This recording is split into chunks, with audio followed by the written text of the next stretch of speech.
Rahul MD PC ध्यानी का कुमाऊं दौरा, महिला सशक्तिकरण और ऊर्जा परियोजनाओं का स्थलीय निरीक्षण।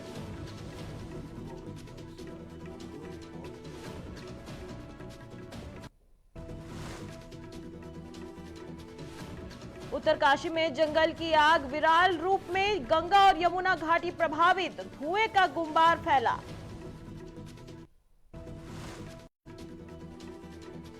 क्रांति दल फिर सक्रिय, श्रीनगर गढ़वाल में सदस्यता अभियान, 200 से अधिक मातृशक्ति ने यूकेडी की सदस्यता ग्रहण की।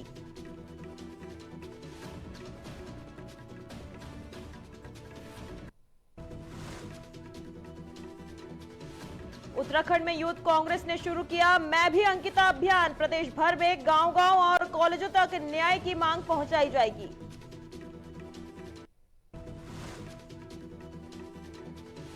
चारधाम यात्रा से पहले ऋषिकेश में ऑटोमेटिक ट्रेनिंग सेंटर जल्द शुरू, एटीएस से वाहन फिटनेस जांच होगी पारदर्शी और तकनीक आधारित।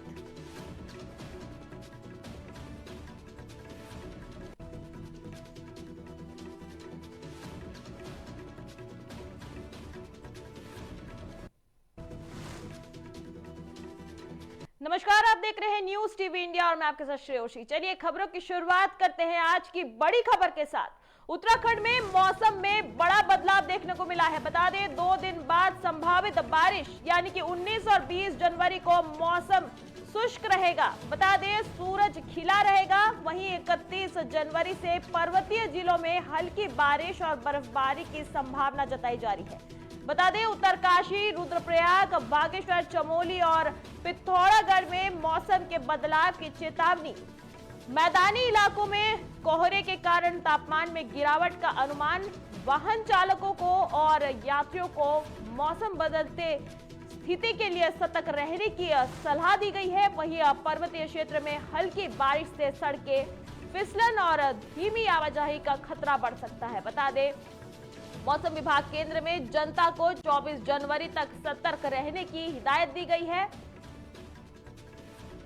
बता दें उत्तराखंड में मौसम में बड़ा बदलाव देखने को मिल सकता है। 19 और 20 जनवरी को मौसम शुष्क रहेगा, वहीं सूरज खिला रहेगा। वहीं 31 जनवरी से पर्वतीय जिलों में हल्की बारिश और बर्फबारी की संभावना जताई जा रही है।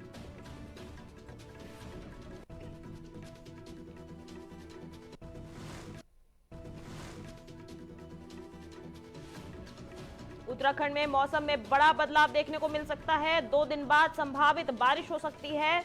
19 और 20 जनवरी को मौसम शुष्क रहने की संभावना जताई जा रही है।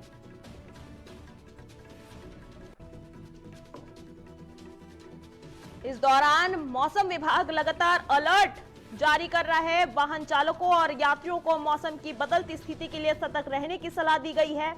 पर्वतीय क्षेत्रों में हल्की बारिश से सड़कें फिसलन और धीमी आवाजाही का खतरा मंडरा रहा है। वहीं मौसम विज्ञान केंद्र ने जनता को 24 जनवरी तक सतर्क रहने की हिदायत दी है।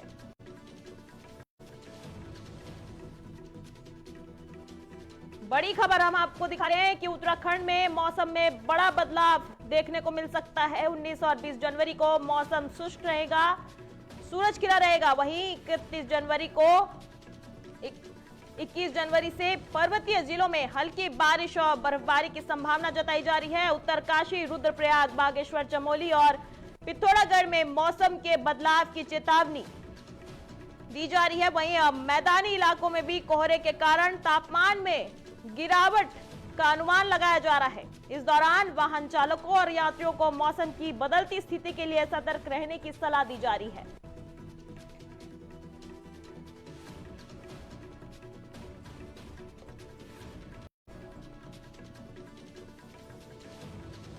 खबरों में आगे की अपडेट के लिए हमारे साथ उत्तराखंड के ब्यूरो चीफ पुष्कर सिंह नेगी जी जुड़ चुके हैं।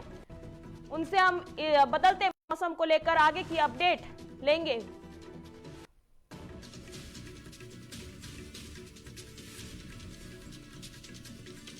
पुष्कर जी, उत्तराखंड में 31 जनवरी से जो मौसम बदलने वाला है उसका सबसे ज्यादा असर किन जिलों में देखने को मिलेगा?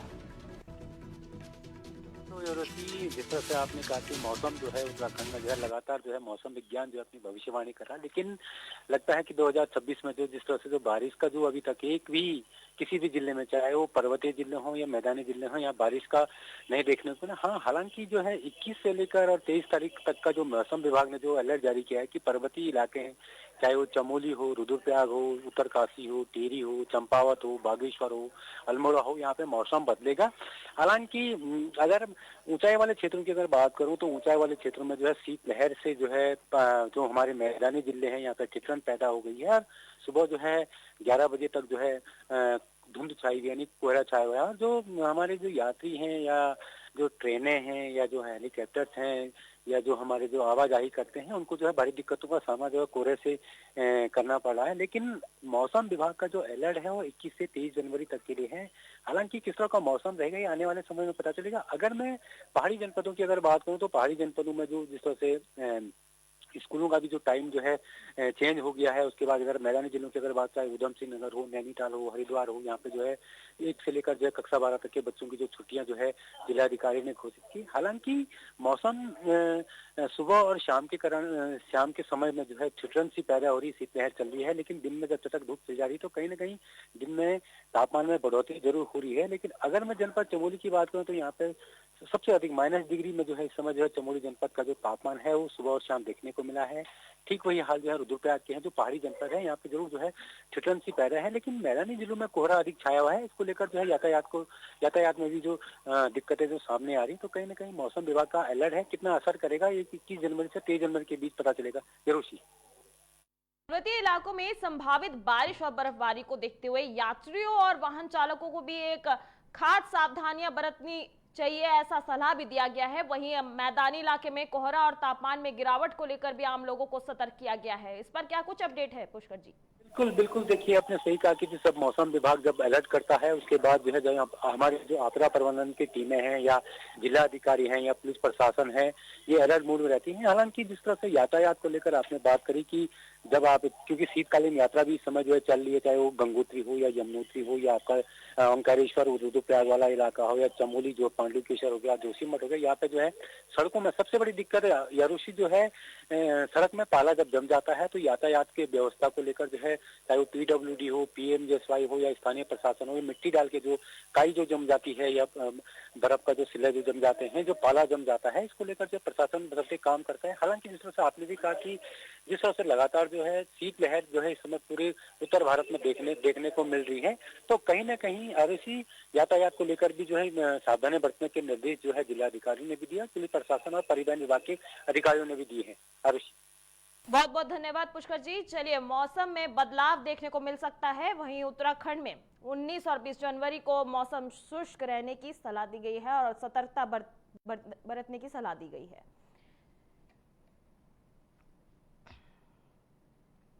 चलिए, खबरों में आगे बढ़ते हैं। हल्द्वानी से खबर आ रही है, जहां Uttarakhand power transmission corporation limited यानी कि पिटकुल के प्रबंध निदेशक पीसी ध्यानी इन दिनों कुमाऊं दौरे पर हैं। दौरे के तीसरे दिन उन्होंने महिला सशक्तिकरण, वोकल फॉर लोकल और ऊर्जा परियोजना से जुड़े कई अहम कार्यों का स्थलीय निरीक्षण किया है। सबसे पहले पीसी ध्यानी ने चंपावत जनपद के खरकारी में बने महिला सशक्तिकरण प्रौद्योगिक केंद्र का दौरा किया। यह केंद्र मुख्यमंत्री पुष्कर सिंह धामी की महिला सशक्तिकरण और वोकल फॉर लोकल नीति के तहत काम कर रहा है। इस केंद्र की स्थापना में पिटकुल ने सीएसआर के तहत सहयोग दिया है। यहाँ महिलाओं को मुनवा से मिलेट्स उत्पादन बनाने, बुरांश और माल्टा से जूस तैयार करने, मंदिरों में चढ़ाए गए फूलों से धूप और सुगंधित तेल बनाने और पिरूल से बिस्ट्रेक बनाने का ऊर्जा संरक्षण का प्रशिक्षण दिया जा रहा है। बता दें, पीसी ध्यानी ने कहा कि यह केंद्र पूरे उत्तराखंड के लिए एक रोल मॉडल है, जो महिलाओं को आत्मनिर्भर बनाने के साथ साथ पर्यावरण संरक्षण और ग्रामीण अर्थव्यवस्था को और मजबूत कर रहा है। इसके बाद प्रबंधन निदेशक ने खटीमा में निर्माणाधीन 132 केवी उपकेंद्र का भी निरीक्षण किया।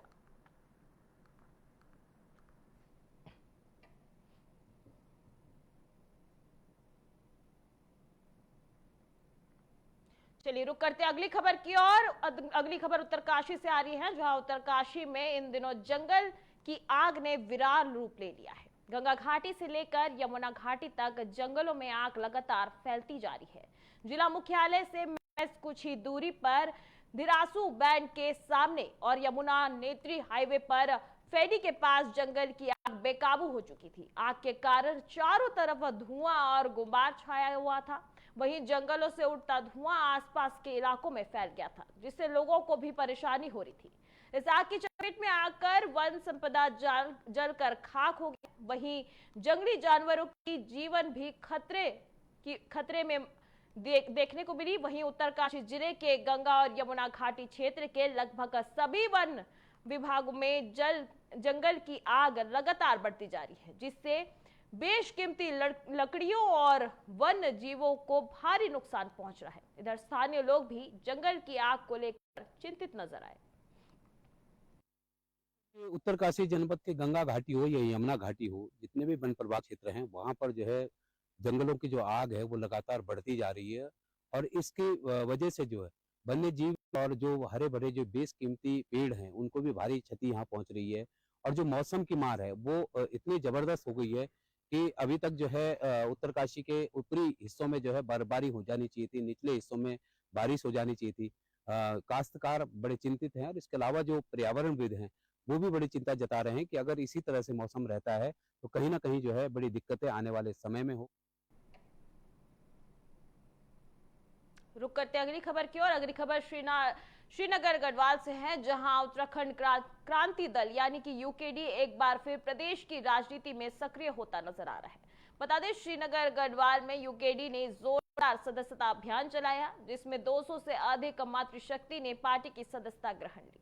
बता दें कि लगातार युवा और महिलाएं यूकेडी से जुड़ रहे हैं और पार्टी कार्यकर्ताओं का कहना है कि 2027 के चुनाव से पहले यूकेडी बदलाव की लहर बनती जा रही है। कई वर्षों से अपनी पहचान खो चुकी यूकेडी एक बार फिर जनता की जुबान पर लौटती दिखाई दे रही है। इसका श्रेय पार्टी के पूर्व केंद्रीय अध्यक्ष पूरन सिंह कथैत को दिया जा रहा है। बता दें, उनकी अध्यक्षता में पार्टी को आशुतोष नेगी और आशीष नेगी जैसे नए चेहरे मिले, जिनके आने के बाद यूकेडी में फिर से ऊर्जा देखने को मिल रही है। यह भी सच है कि यूकेडी ही उत्तराखंड राज्य की जननी रही है, लेकिन समय के साथ साथ पार्टी को पहाड़ों से गायब मान लिया गया था और कहा जाने लगा था कि यूकेडी केवल देहरादून तक सीमित रह गई है। बीते कुछ समय से पर्वतीय मुद्दों को लेकर लगातार सक्रिय रहे शांति भट्ट जब आशुतोष नेगी और आशीष नेगी और मेजर संतोष भंडारी के साथ जुड़े तो आंदोलन को नई ताकत मिली। इसका असर यह हुआ कि आज अब पहाड़ का युवा और मातृशक्ति बड़ी संख्या में यूकेडी में जुड़ रही हैं। यस, तो बहुत यहाँ पे बहुत उत्साहजनक कार्यक्रम रहा। और जो कमी थी उत्तराखंड क्रांति दल में कि महिलाएं नहीं जुड़ रही थी, तो आपने आज देखा ही है कि आज तो यहाँ पे पूरा सैलाब जैसा आया हुआ है महिलाओं का। और पौड़ी, देवप्रयाग, श्रीनगर, खासतौर पे इन 3 विधानसभाओं की मातृशक्ति थी। हमें उम्मीद है कि ये सैलाब जो है बढ़ता रहेगा, क्योंकि मातृशक्ति को ही हम कमान देना चाहते हैं। उत्तराखंड क्रांति दल का जो विजन है और जो आगे की योजनाएं होंगी अगर सरकार में हम आते हैं तो सब जो है मातृशक्ति को केंद्र में रखकर हम लोग बनाएंगे। ऐसा कि जनमानस का इस समय मानसिक जो संतुलन है वो उत्तराखंड क्रांति दल की तरफ बहुत तेजी से झुक रहा है। और लोग इसका प्रतिरूप आपने यहाँ पे देख ही लिया होगा। बहुत सारे साथियों ने, कम से 500 से ज्यादा लोगों ने उत्तराखंड क्रांति दल की सदस्यता ली। साथ में जो है हमारा महिला प्रकोष्ठ का संगठन विस्तार का कार्यक्रम था, उसमें भी दायित्व दिए गए अन्य तमाम लोगों को पूरे उत्तराखंड में। युवा प्रकोष्ठ का था और हमारा मेन प्रकोष्ठ का था, सभी लोगों को यहाँ पे दायित्व दिए गए। बढ़ चढ़ के लोगों ने भाग लिया है। लोगों ने देखा कि वाकई 25 साल में ये उत्तराखंड राज्य इस हालात में पहुंच गया कि पहाड़ से बिल्कुल गांव के गांव खाली हो गए। मैंने भाई यह कार्यक्रम बहुत ही बेहतर रहा, लेकिन मैं कहना चाहूंगी कि मेरे उत्तराखंड की जनता डबल इंजन की सरकार के नीतियों से बहुत ही ज्यादा त्रस्त हो चुकी है। बहुत ही ज्यादा गुंडा राज हमारे भारतीय जनता पार्टी का चल रहा है। तो चाहे अनुसूचित की महिलाएं हो, चाहे जितेंद्र कुमार की परिवार हो या कोई भी पीड़ित परिवार हो, तो सब अब यूकेडी पे अपना विश्वास जता रहे हैं।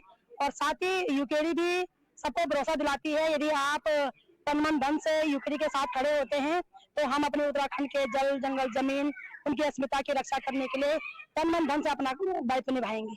जी, आज श्रीनगर में एक हमने महिला अधिवेशन रखा था जिसमें 3 डिस्ट्रिक्ट के पौड़ी, चमोली और टिहरी से काफी महिलाएं आई थी। लगभग 300-400 के करीब महिलाएं आई थी और मेंबरशिप अभियान था। LUCC की काफी महिलाओं ने मेंबरशिप ली है और हमने अपनी कार्यकारिणी का भी विस्तार किया है, तो उसके संदर्भ उत्तराखंड में अंकिता भंडारी हत्याकांड को लेकर युक्त कांग्रेस अब फिर से एक्टिव मोड पर आ चुकी है। बता दें कि इस दौरान यूथ कांग्रेस के द्वारा लगातार ये अभियान चलाया जा रहा है। इसी क्रम में आज कांग्रेस मुख्यालय देहरादून में यूथ कांग्रेस ने प्रेस वार्ता आयोजित कर अपने आगामी अभियान की पूरी रूपरेखा मीडिया के सामने रखी। यूथ कांग्रेस ने इस दौरान मैं भी अंकिता अभियान का पोस्टर लॉन्च करते हुए साफ कहा कि यह लड़ाई केवल एक परिवार की नहीं बल्कि प्रदेश की हर बेटी की न्याय से जुड़ी है। यूथ कांग्रेस नेताओं ने बताया कि यह अभियान पूरे उत्तराखंड में गांव-गांव और कॉलेज तक पहुंचाया जाएगा ताकि आम जनता खासकर युवा वर्ग को इस हत्याकांड के पीछे की सच्चाई और न्याय की मांग से जोड़ा जा सके।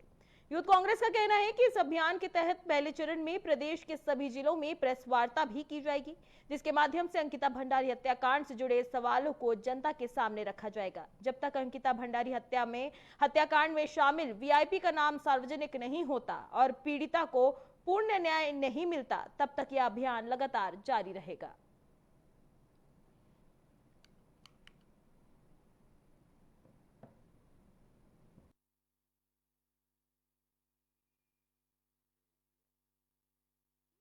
यहाँ पे उत्तराखंड सरकार को लेनी पड़ेगी और हमारी यही मांग है कि CBI जांच, जो कि जिसका आधार ही थर्ड पार्टी के बेसिस पे हुआ है, ना कि लड़की जो अंकिता भंडारी के पेरेंट्स के केसेस पे नहीं, दूसरे केस को उठाकर CBI जांच को लिया गया है।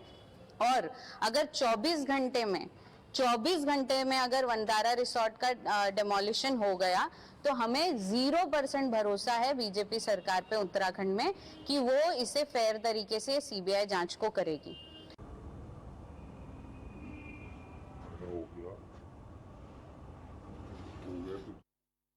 हत्याकांड को लेकर यूथ कांग्रेस अब पूरी तरह एक्टिव मोड पे है।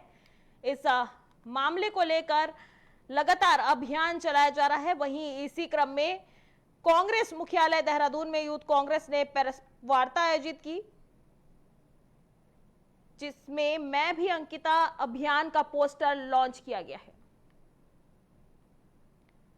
तस्वीरों में हम आपको तस्वीरें दिखा रहे हैं कि ये पोस्टर लॉन्च किया गया है, जिसमें अंकिता भंडारी हत्याकांड को लेकर लगातार अभियान चलाया जा रहा है। तो इस बार इस मामले को लेकर यूथ कांग्रेस सक्रिय नजर आ रही है और मैं भी अंकिता नाम से एक अभियान शुरू किया गया है। जब तक न्याय नहीं मिलेगा तब तक यह अभियान जारी रहेगा, ऐसा यूथ कांग्रेस का कहना है।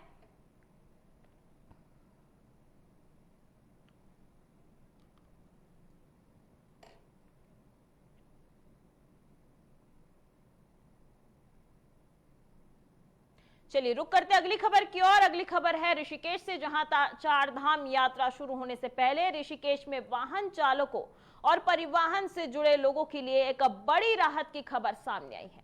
ऋषिकेश के सहायक संभागीय परिवहन विभाग कार्यालय में जल्द ही ऑटोमेटिक टेस्टिंग सेंटर शुरू होने की उम्मीद है। भारत सरकार ने ATS से संबंधित लाइसेंस जारी करने पर सहमति दे दी है और अब बजट जारी होते ही विभागीय कार्यालय परिसर में पहले से तैयार बेसिक स्ट्रक्चर के भीतर मशीनें लगाने का काम शुरू कर दिया जाएगा। बता दें, ATS के शुरू होने से परिवहन संस्थाओं से जुड़े वाहन मालिकों और चालकों को लाल तप्पड़ क्षेत्र में स्थित प्राइवेट टेस्टिंग सेंटरों में जाने की जरूरत नहीं पड़ेगी, जिससे समय और पैसे दोनों की बचत होगी।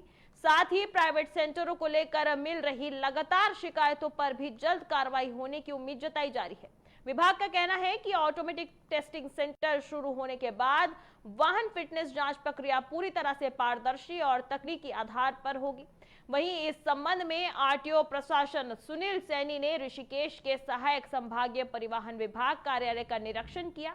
निरीक्षण के दौरान उन्होंने कार्यालय परिसर में उपलब्ध सुविधाओं का जायजा लिया और जिन कमियों को पाया गया उन्हें जल्द दूर करने के निर्देश दिए गए। इस दौरान उन्होंने ऑटोमेटिक टेस्टिंग सेंटर को लेकर महत्वपूर्ण जानकारियां भी साझा की।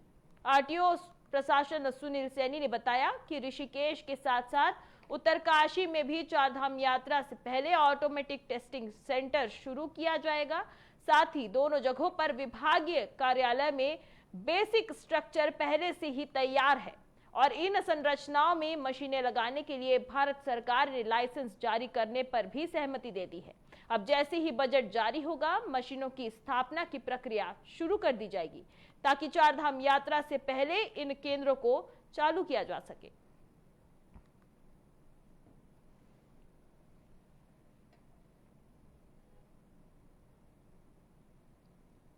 अगली खबर रुद्रपुर से है, जहां रुद्रपुर में किच्छा विधायक तिलक राज बिहार के छोटे बेटे और वार्ड नंबर 39 के पार्षद सौरभ विहार पर देर शाम नकाबपोश बदमाशों ने जानलेवा हमला कर दिया। जानकारी के मुताबिक सौरभ विहार किसी मामले के सिलसिले में आवास विकास चौकी पर जा रहे थे, तभी 3 नकाबपोश युवक ने उन्हें हमला कर गंभीर रूप से घायल कर दिया। घटना के बाद उन्हें रुद्रपुर के निजी अस्पताल में भर्ती कराया गया, जहां डॉक्टरों ने उन्हें आईसीयू में शिफ्ट कराने की तैयारी कर रहे हैं। पुलिस ने इस मामले की जांच फिलहाल शुरू कर दी है। वहीं घटनास्थल के आसपास लगे सीसीटीवी फुटेज खंगाले जा रहे हैं। कांग्रेस नेताओं ने इस घटना के बाद सुरक्षा व्यवस्था पर सवाल उठाए हैं।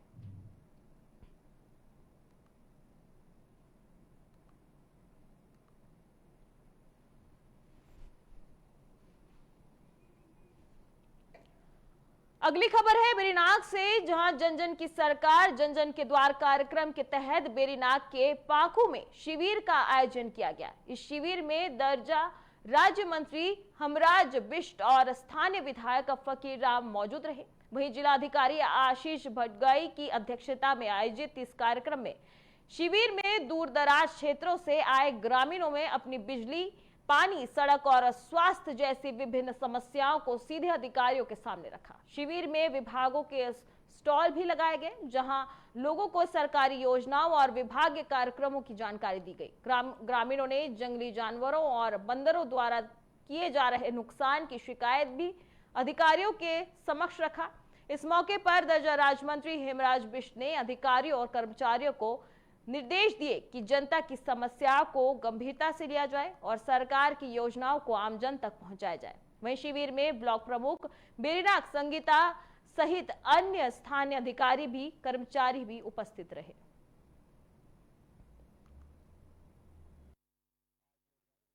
पाकू में बहुउद्देशीय कैंप जो है वो आयोजित किया गया था और जिसमें 100+ जो है शिकायतें यहाँ पर हम लोगों के द्वारा दर्ज की गई हैं। संबंधित अधिकारियों को निर्देशित किया गया है कि वो तत्काल उसमें कार्रवाई करेंगे और अधिकांश जो शिकायतें थी उनका मौके पे ही निस्तारण यहाँ पर किया गया। जैसा कि हम लोगों ने एक कंट्रोल सेंटर भी स्थापित किया है विकास भवन में, उसके माध्यम से हम लगातार फॉलोअप भी ले रहे हैं। जितने भी कैंप हमारे जनपद के अंतर्गत हो रहे हैं तो हम लगातार उसका फॉलोअप भी ले रहे हैं और बहुत अच्छा इसका एक जो हमें रिव्यू जो है वो जनता के माध्यम से है वो प्राप्त हो रहा है।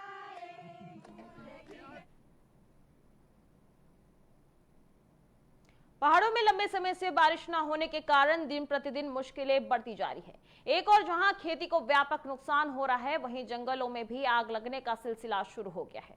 रुद्रप्रयाग जनपद के उखीमठ, धनपुर समेत कई जंगलों में आग लगी है, जिससे चारों तरफ धुआं ही धुआं फैला हुआ है। यह स्थिति पिछले 1 सप्ताह से बनी हुई है। इस धुएं के कारण लोग कई तरह की बीमारियों से परेशान हैं। वहीं जिला चिकित्सालय इन दिनों आंखों, सांस और हृदय रोगियों की संख्या में बढ़ोतरी देख रहे हैं। खासतौर पर आंख के मरीज बड़ी संख्या में यहां पहुंच रहे हैं। जिला चिकित्सालय में तैनात नेत्र सहयोग राजेश पुरोहित ने बताया कि धुआं का स्वास्थ्य पर कई तरह का नकारात्मक प्रभाव पड़ रहा है।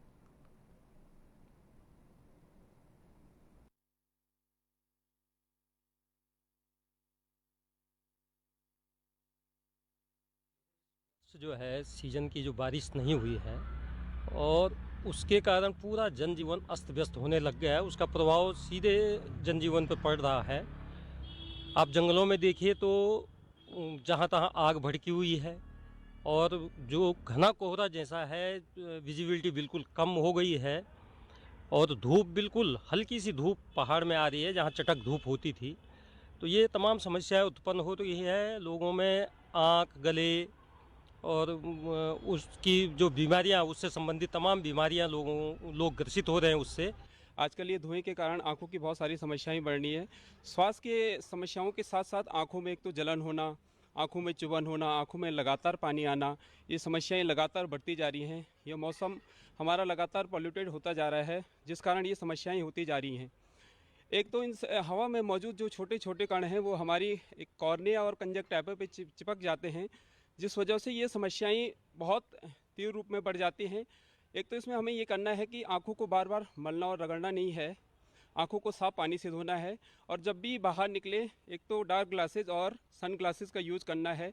अगर आप स्कूटी और बाइक से जाते हैं तो उस समय आप एक तो उसमें जो आपका हेलमेट होता है उसमें शील्ड का यूज़ करें, जिससे आपकी आंखों की सुरक्षा हो सकेगी। देखिए, जलवायु परिवर्तन बहुत बड़ा संकेत है।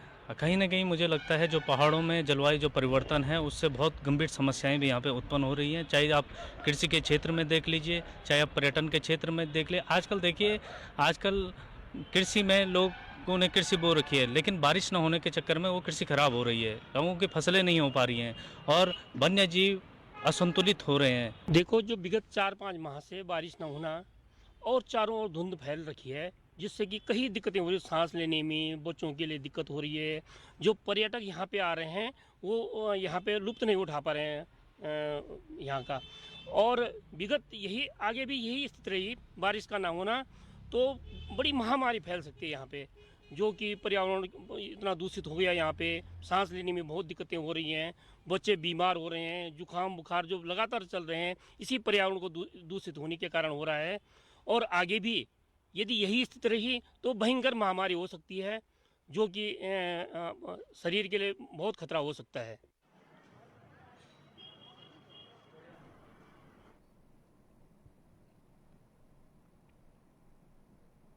अगली खबर अल्मोड़ा से है, जहां उत्तराखंड परिवर्तन पार्टी ने आज अपने 17 वर्ष पूरे होने पर गांधी पार्क में एक बड़ी सभा का आयोजन किया। इस मौके पर पार्टी के केंद्रीय अध्यक्ष पीसी तिवारी मौजूद रहे। सभा में उन्होंने उत्तराखंड राज्य आंदोलन से जुड़े संघर्षों, उपा की स्थापना और पार्टी के उद्देश्य पर विस्तार से चर्चा की। पीसी तिवारी ने कहा कि उत्तराखंड राज्य का गठन किसी एक व्यक्ति या वर्ग के प्रयास से नहीं हुआ है, बल्कि इसमें समाज के हर तबके की भागीदारी रही है। इसके साथ ही उन्होंने क्या कुछ कहा, आइए सुनते हैं।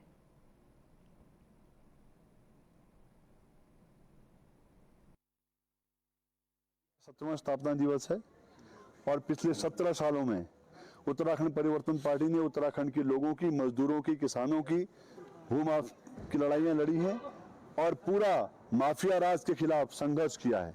चाहे हमारे चितई मंदिर में शराब माफियाओं ने कब्जा करने की कोशिश की हो, चाहे हमारी जमीनों पर डांडा कांडा बिन इन सब इलाकों में कब्जा करने की कोशिश की हो, परिवर्तन पार्टी बराबर से लड़ी है और उनको मुंह तोड़ जवाब दिए हैं। और आज पूरे उत्तराखंड के अंदर जो परिस्थितियां पैदा हुई हैं उसके पीछे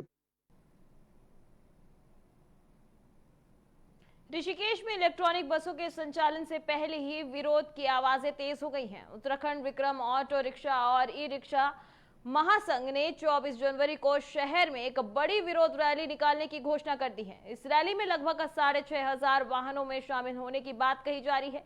वहीं रैली के बाद सभी वाहन नगर निगम परिसर में खड़े कर चाबी महापौर के हवाले करने का भी निर्णय लिया गया है। वहीं पदाधिकारियों ने इस संबंध में प्रेस कॉन्फ्रेंस की। इस दौरान उन्होंने क्या कुछ कहा, देखिए।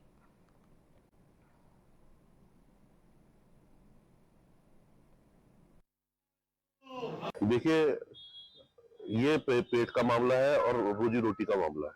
तो हमारे सीधा सीधा तय हुआ है कि 24 तारीख को जितनी भी हमारे वाहन है, जितनी भी छोटी वाहन है, ई रिक्शा है, ऑटो है, विक्रम है, वो सारी की सारी IDPL में खड़ी हो जाएंगी और वहां से हम लोग 10 बजे वहां से रवाना होंगे और नगर निगम में महापौर के आगे हम अपनी जितनी भी हमारी गाड़ियां हैं हम उनको सब तक खड़ी कर देंगे और वो गाड़ियां हम तब तक वहां खड़ी रखेंगे जब तक सरकार अपने फैसले को वापस नहीं लेती है।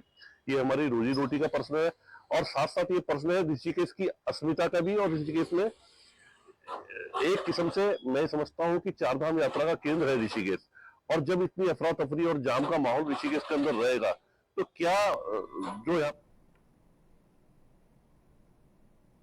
चलिए अगली खबर विकासनगर से है, जहां नेशनल हाईवे 123 से आपको बता दें कि नेशनल हाईवे पर ई रिक्शा चलाना प्रतिबद्ध है। बावजूद इसके विकासनगर नेशनल हाईवे 123 पर 15 ई-रिक्शा पर परिवहन विभाग की टीम ने सीज कर दिया है। यह कार्रवाई इस नियम का उल्लंघन करने वालों के खिलाफ की गई है।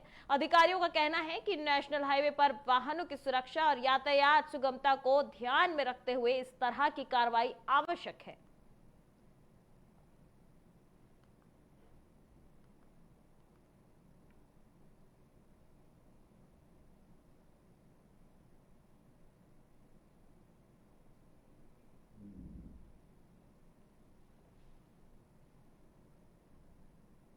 तो चलिए फिलहाल मेरे साथ इस बुलेटिन में इतना ही। आगे की देश दुनिया की तमाम खबरों के लिए आप देखते रहिए न्यूज़ टीवी इंडिया। नमस्कार।